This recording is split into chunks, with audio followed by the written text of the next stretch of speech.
드론 하나에 미사일 수십 발 쏘는 미국 해군 황당한 가성비 전쟁의 진실.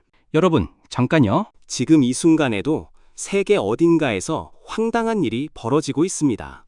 200만 원짜리 드론이 하늘을 날아오릅니다. 미국 해군은 레이더로 포착합니다. 그리고 40억 원짜리 미사일을 발사합니다. 드론은 바다에 떨어집니다. 임무 완료. 그런데 잠깐, 뭔가 이상하지 않으세요? 맞아요. 200만 원짜리 드론 하나 잡겠다고 40억 원을 쓴 겁니다. 수익률 마이너스 2,000배. 이게 지금 홍해에서 실제로 벌어지고 있는 일입니다.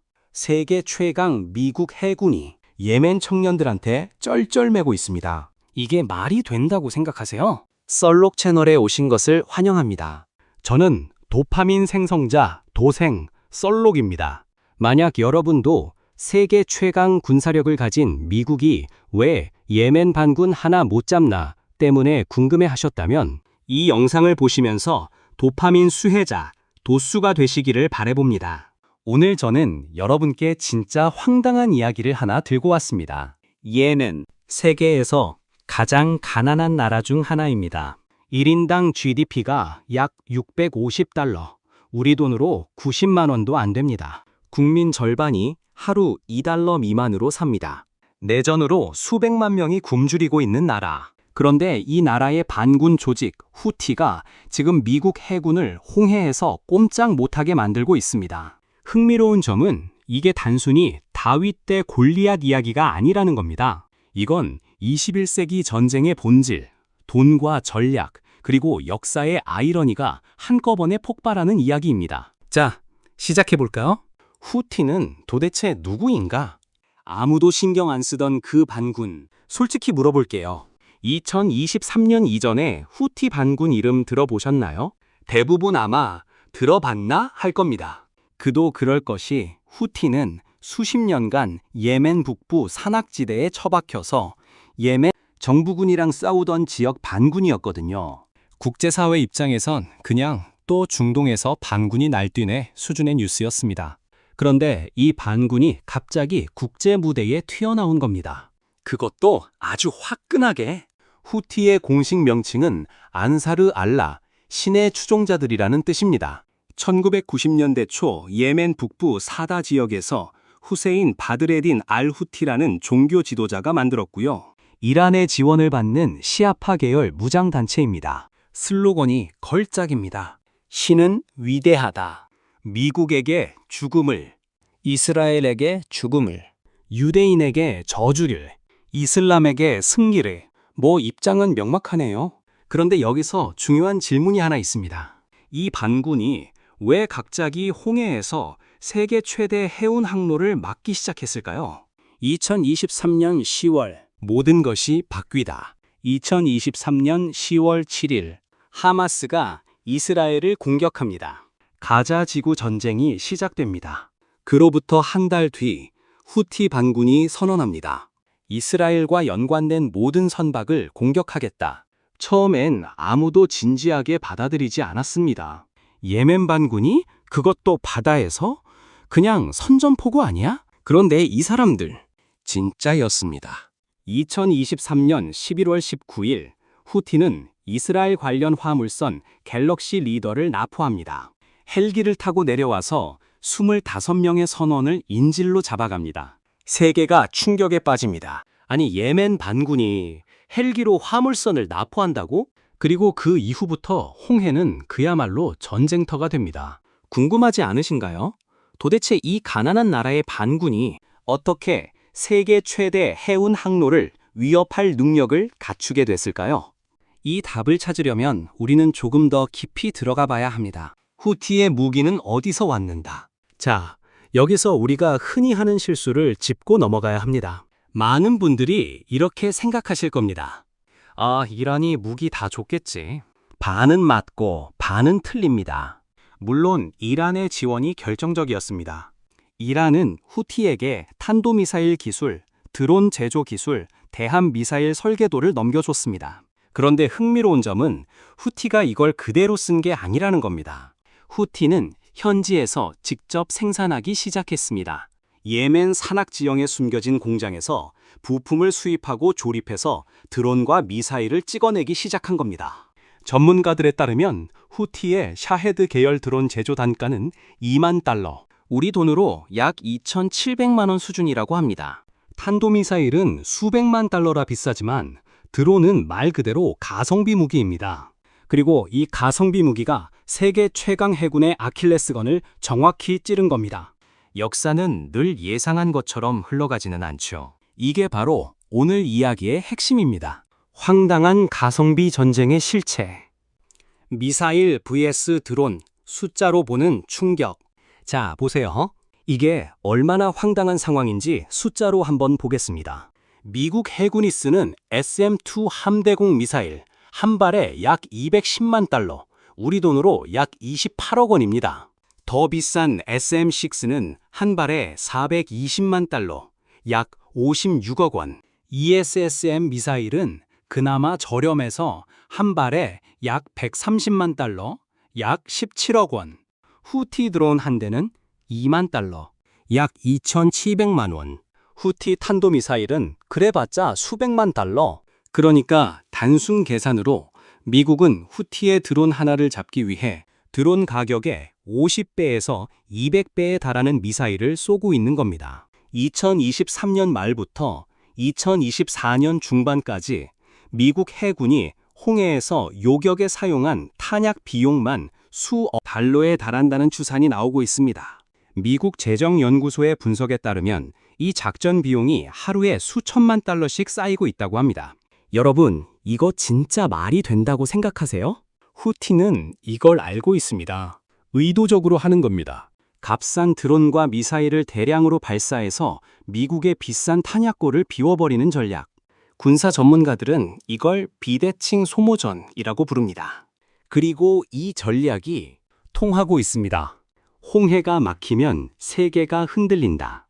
그런데 왜 미국이 이렇게까지 신경을 쓰는 걸까요? 홍해를 지나는 무역량을 아세요? 전 세계 컨테이너 물동량의 약 15%, 전 세계 무역량의 12%가 이 항로를 지납니다. 수에즈 운하를 통해서 유럽과 아시아를 잇는 가장 빠른 항로입니다. 후티가 이 항로를 위협하자 어떤 일이 벌어졌냐고요? 세계 주요 해운사들이 홍해 항로를 포기했습니다. MSC, 머스크, CMA CGM, 에버그린. 쟁쟁한 해운사들이 줄줄이 우리 못 지나가겠다고 선언했습니다. 대신 아프리카 남단 희망봉을 돌아가는 항로를 택했는데 이게 얼마나 돌아가는 거냐면 유럽에서 아시아까지 2주가 더 걸립니다. 비용은 약 100만 달러, 13억 원이 추가로 듭니다. 화물 한 척당. 그 결과 2024년 초 컨테이너 운임이 급등했습니다. 한때 상하이에서 유럽까지 운임이 400% 이상 폭등했다는 보고도 있습니다. 이게 결국 물가에 영향을 주고 우리 생활에도 슬금슬금 영향을 미치기 시작합니다. 예멘 청년들이 쏘는 드론 하나가 전 세계 물가를 흔드는 겁니다. 역사의 아이러니가 아닐까요? 미국의 반격. 그런데 미국이 가만히 있진 않았죠. 2024년 1월 미국과 영국이 공동으로 예멘 후티 거점을 공습합니다. 번영의 수호자 작전이라는 이름으로요. FA-18 전투기, B-1B 폭격기, 토마호크 순항 미사일이 동원됩니다. 예멘 전역의 후티 레이더, 미사일 발사대, 드론 기지를 공격합니다. 그런데 결과는요? 후티의 공격은 멈추지 않았습니다. 미국이 공습한 다음 날 후티는 다시 홍해에 드론을 날렸습니다. 그 다음 날도. 왜 그럴까요? 생각해 보세요. 후티는 산악 지형에 숨어 있습니다. 예멘의 험준한 산악지대는 세계에서도 손꼽히는 난공불락 지형입니다. 발사대 하나 부수면 다음 날 다른 곳에서 다시 발사합니다. 드론 공장은 작고 분산돼 있어서 위성으로도 찾기 힘듭니다. 미국 해군 관계자들이 솔직히 인정한 말이 있습니다. 후티를 완전히 제압하는 건 지상군 없이는 불가능하다. 그리고 지상전? 예멘에서 지상전? 미국이 아프가니스탄에서 20년 동안 뭘 얻었는지 떠올려 보세요. 지금 이런 생각 들지 않으세요? 이거 어디서 본 패턴인데? 왜 이 전쟁은 끝나지 않는가? 비대칭 전쟁의 공식, 역사가 가르쳐 준 것. 사실 말이죠. 이 패턴은 역사에서 반복적으로 나왔습니다. 베트남 전쟁. 세계 최강 미군이 10년을 싸웠지만 결국 퇴각했습니다. 왜? 북베트남군과 베트콩은 정글에 숨어서 게릴라전을 펼쳤거든요. 미국의 첨단 무기가 정글 속 게릴라를 잡지 못했습니다. 아프가니스탄. 소련도 실패했고 미국도 20년 만에 철수했습니다. 탈레반은 산에 숨어서 IED 하나로 수억 원짜리 장갑차를 날려버렸습니다. 그리고 지금 홍해. 패턴이 똑같습니다. 압도적인 화력을 가진 강대국 대비 지형과 전략을 최대한 활용하는 비국가 무장단체.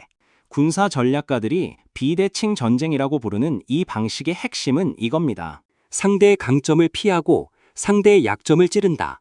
미국의 강점은 압도적인 화력, 첨단 기술, 정밀 타격 능력입니다. 후티는 이걸 정면으로 상대하지 않습니다. 대신 미국의 약점을 찌릅니다. 탄약 소모, 경제적 비용, 여론의 피로감. 여러분이라면 어떻게 하시겠습니까? 만약 당신이 후티 전략가라면 이보다 더 영리한 전략을 생각해낼 수 있을까요?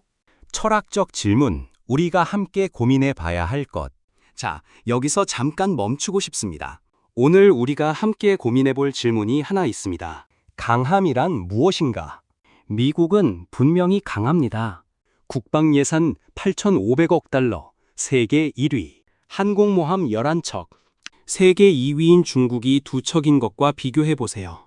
핵무기 5,500발, F-35 스텔스기 수백 대, 세계 최첨단 이지스 구축함. 그런데 이 압도적인 강함이 200만 원짜리 드론 하나를 막는데 효과적인가요? 강함에는 두 종류가 있습니다. 하드 파워, 즉 군사력과 경제력. 그리고 스마트 파워, 즉 상황에 맞는 전략적 사고. 후티는 하드 파워에서 미국의 10만 분의 1도 안 됩니다.